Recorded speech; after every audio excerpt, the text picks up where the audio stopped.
So this is the shortest question ever. It's just a question mark.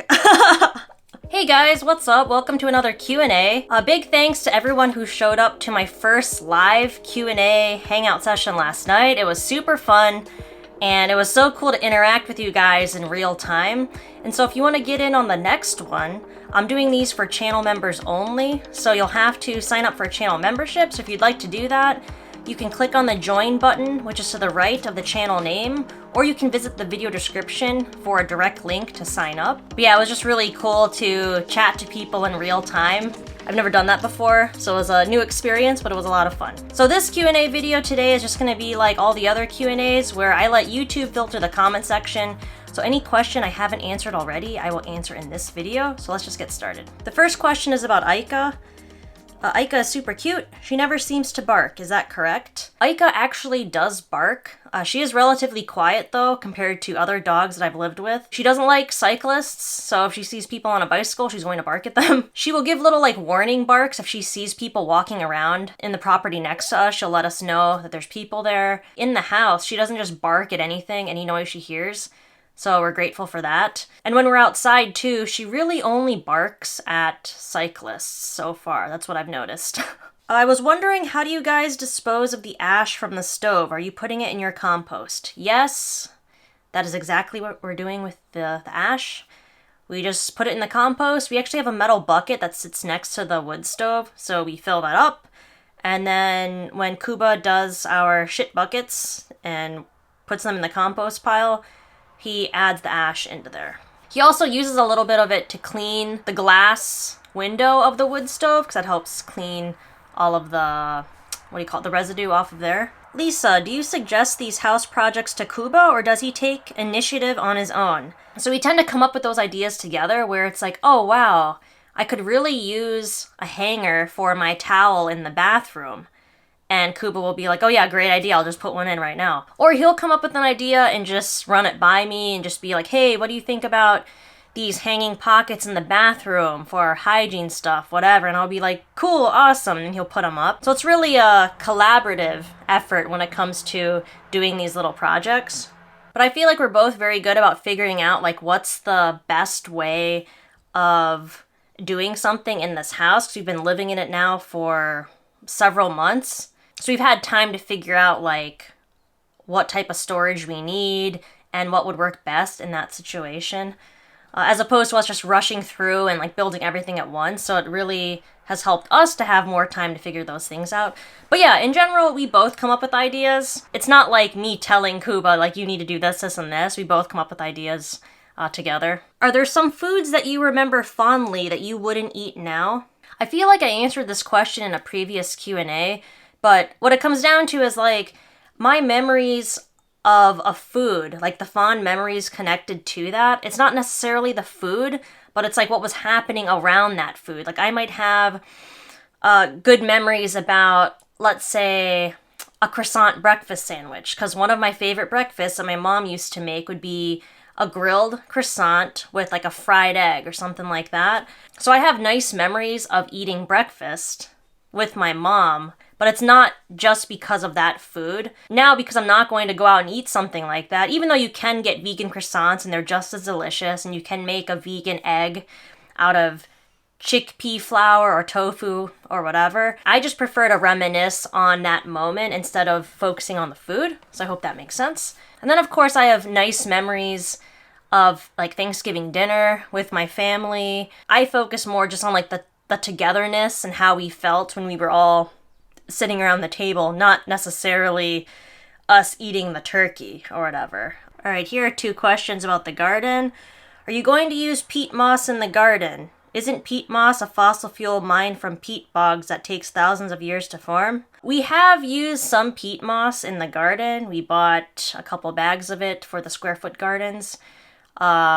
Since everyone has informed me that peat moss is bad to use, I will reconsider that when we have to buy more stuff for the garden. Now that the garden is in, I'm pretty sure we won't have to buy peat moss again because we have compost processing. So next year we can just use our compost. So I appreciate everyone letting me know that peat moss shouldn't be used because it's bad for the environment.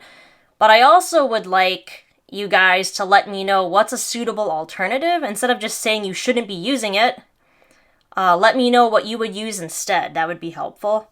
And their second question, do you know the difference between organic and veganic gardening? Organic gardening, farming, makes heavy use of blood meal, bone meal, fish meal, squid meal. These are especially present in amended compost. Are you avoiding gardening products sourced from animals? If so, how are you going to maintain the proper NPK ratio since non-organic fertilizer is petroleum-based like Miracle-Gro? Yeah, in general, the compost we're buying, I am certain it isn't 100% vegan. It's going to have manure in there, blood, bone meal, whatever. That's just the nature of commercial compost. And I don't see a problem with that. Those are byproducts from other industries, so it's not like they're slaughtering animals just to make this compost. They're just using what's already there. I also don't have a problem with buying produce that's grown in that type of medium because you just can't avoid it. It's impossible to have like a completely vegan production, in my opinion, because even the compost we're creating, is that technically vegan? Because it's going to have our shit and Eike shit in there. So after this year, we won't have to buy any commercial compost because we'll have our own. Like, that being said, I'm not going to go out of my way to buy bone meal to sprinkle on my garden. But if it's in the bag that I'm buying, I'm just going to use whatever comes in the bag. And again, I know the produce that we're buying from the shop, that most likely is being grown with non-vegan compost and fertilizers, but that's just how it is.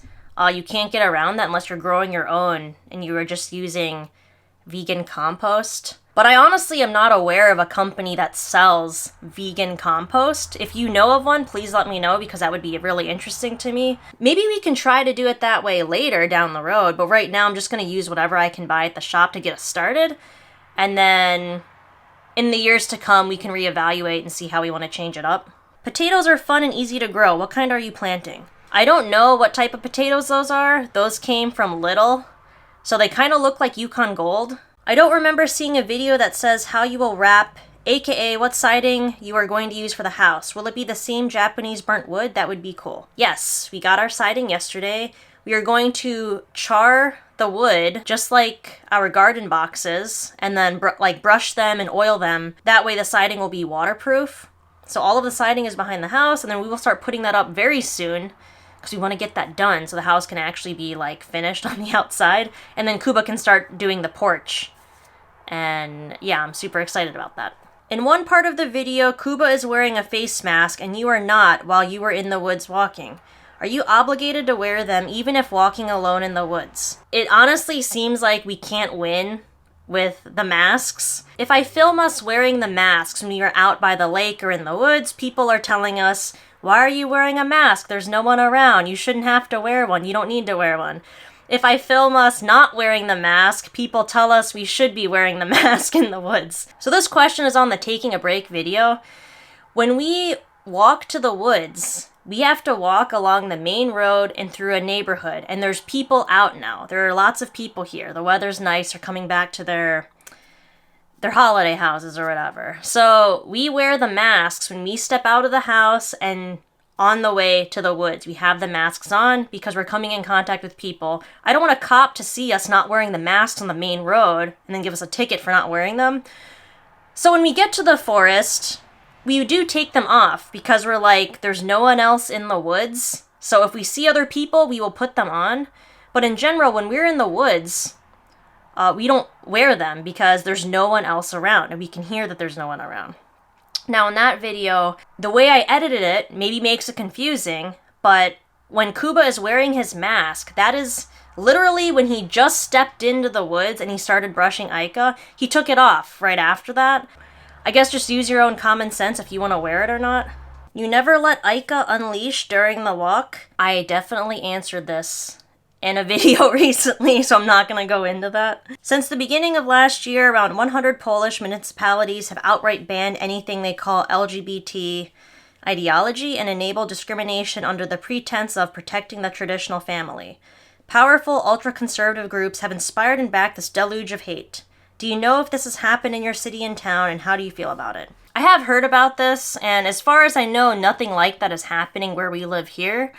I don't really know what's going on elsewhere in Poland, and based on what I know, it sounds absolutely ridiculous that they're creating little like LGBT free zones. I don't know the details about what's going on, but I have heard they're putting like stickers on certain businesses. Like if your business is LGBT free, you can put a sticker showing that, and it sounds crazy to me. I'll have to look into that more, but that isn't happening here, thankfully. How are you making your pancakes now? I just published a video today showing you how. It's the buckwheat pancake recipe, so I will link that video in a card so you can see how I make the pancakes. They're really good. Do you guys ever look at old videos together of yourselves? What a great thing to have. You're very lucky. So we do look back on old videos sometimes, especially like our wedding video. I like watching that one. And then every once in a while an old vlog of mine will pop up. And it's cool to look back on that and see like where we were and just what was going on at the time. So that's one of the reasons why I make these videos, is that I want to be able to look back on them when we're older. And it's just cool to have a record of what we're doing, because obviously we'll have our memories, but watching it unfold is just, it's a different experience, and it's just fun to watch. I wonder if the next day adding new sauce and water to recook to make soup would be healthy. I know that putting in additional water or reheating to a boiling point of already cooked food that is especially refrigerated already causes bacteria to grow, so not recommended. Any thoughts on that? This is on my lockdown cooking from my pantry video where I show you how to make one-pot pasta using taco seasoning. I don't think there's a problem with reheating stuff on the stove. Like, we've never gotten sick from doing that. And as far as I know, I've never gotten sick from eating leftovers, especially vegan ones. I don't know what to tell you. If you don't like heating up leftovers, then I would just make a smaller portion every day. Why do people ask other people about making a baby? This is something I never understand. Yeah, I don't get that either. Especially online where you don't know the people. Like, why do people ask, like, when are you gonna have a baby? Or they just tell you, you need to have a baby, you need to have kids. I don't get that. Alright, so this will be the last question for today. Where in Croatia did you live? Most of our time in Croatia was spent in Zagreb. We were there for maybe 5 months total, if I remember correctly. I also visited Croatia by myself, and I went to Rijeka, Zagreb, Split, Korčula, and Dubrovnik. And then with Kuba, we were in Zagreb, and then went along the coast down to Split, I think. I think that was the furthest we went. But most of the time was spent in Zagreb, but we missed Croatia and we want to go back there and visit again once everything calms down. But yeah, that's it for today. So thank you so much for watching, and thanks for all of your questions. Don't forget to check out my channel memberships if you want to get in on a live Q&A. But yeah, thanks so much for watching, and I will see you tomorrow.